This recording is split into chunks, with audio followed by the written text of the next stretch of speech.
Brother asked a very good question.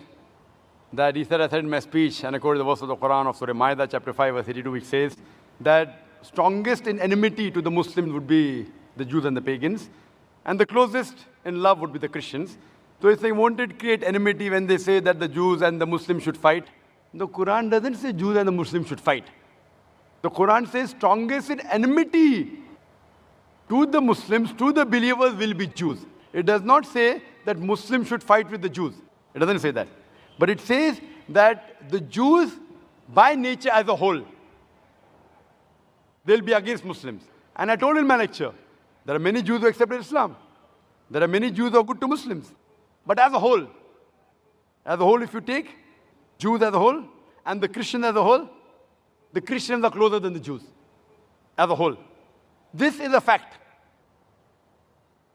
For example, the Quran says that the Jews are intelligent also. So that's a fact. If they're intelligent, they're intelligent.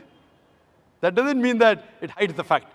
And the Quran also says that they will be as a whole a staunchest enemy. So this is one of the falsification tests.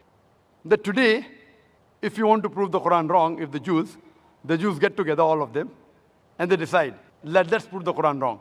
At least for 3-4 years, we will be better than the Christians. Let's stop the war of Palestine. You know the Palestinians?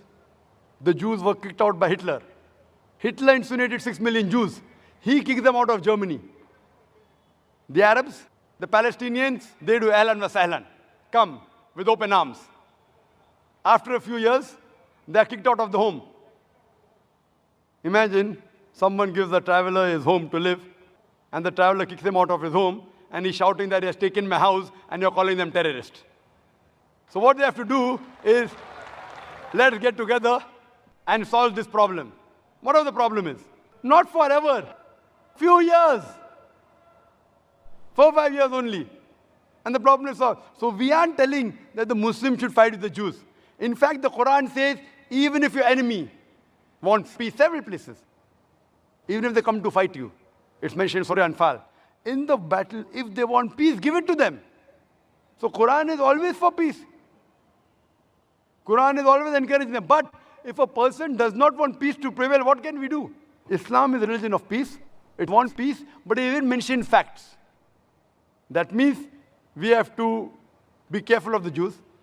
Not that we have to fight them, unless they come and fight with you. That's a different thing. Imagine what's happening in Palestine, what's happening in other parts of the world.